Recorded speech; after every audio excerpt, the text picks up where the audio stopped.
Ages இன் years. Ages வந்து இயர்ஸ்ல குடுத்துருக்காங்க. Of 11 cricket players are given below. Find the mode. இப்போ மோடுனா என்னன்னு பார்த்தீங்கன்னா, மேக்ஸிமம் எது ரிப்பீட் ஆயிருக்குதோ, அத தான் நம்ம என்ன சொல்லுவோம்? மோடுன்னு சொல்லுவோம். மேக்ஸிமம் ரிப்பீட்டிங் தான் நம்ம என்ன சொல்லுவோம்? மோடுன்னு சொல்லுவோம். சரியா?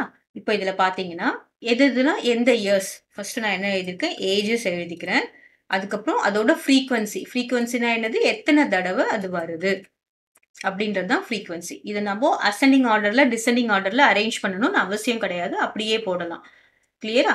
ஸோ நமக்கு மீடியனுக்கு மட்டும் தான் நம்ம என்ன பண்ணணும்? அசெண்டிங் ஆர்டர, டிசெண்டிங் ஆர்டர்ல அரேஞ்ச் பண்ணணும். இதுக்கு நம்ம அப்படியே போடலாம். ஸோ ஃபர்ஸ்ட் என்ன குடுத்துருக்காங்க? 25 குடுத்துருக்காங்க. ஸோ நான் என்ன போடுறேன்? 25. 25 என்னென்ன எவ்வளோ தடவ ரிப்பீட் ஆயிருக்குன்னு பார்க்கலாம். 1, 2, 3, 3 டைம்ஸ் ரிப்பீட் ஆயிருக்கு. கிளியரா? நெக்ஸ்ட் என்ன குடுத்துருக்காங்க? 36 குடுத்துருக்காங்க.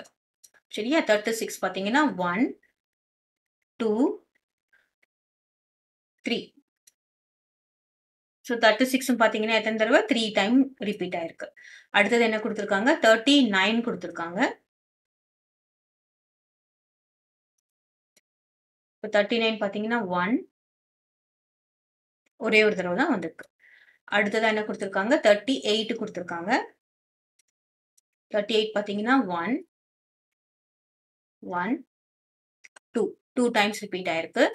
அடுத்ததா 40 குடுத்துருக்காங்க. ஸோ 40 பார்த்தீங்கன்னா, ஒரே ஒரு தடவ தான் ரிப்பீட் ஆயிருக்கு இல்லையா? ஒரே ஒரு தடவ தான் வந்திருக்கு. ரிப்பீட் ஆகல. ஒரே ஒரு தடவ தான் வந்திருக்கு. அப்புறமா 26 லாஸ்ட். எல்லாமே நம்ம கேன்சல் பண்ணிட்டோமா? 26. ஸோ 26ம் எத்தன தடவ வந்திருக்கு? ஒரே ஒரு தடவ தான் வந்திருக்கு. இப்போ இதுல பார்த்தீங்கன்னா, நமக்கு 2 டேட்டா 2 ஃப்ரீக்வென்சி 3, 3ன்னு 2 மேட்ச் ஆயிருக்கு. அப்போ 2த்துக்குமே என்னது? மேக்ஸிமம் ஃப்ரீக்வென்சி இருக்கிறதுனால, the mode for this is mode என்ன அப்படின்னு பார்த்தோம்னா, போத் 25 அண்ட் 36. 25, 36 சரியா? இந்த 3 எதுக்கு மேட்ச் ஆகுதோ அதெல்லாம் நம்ம போடணும். 25 and 36 is mode. So we call this as bimodal data. This data is having bimodal.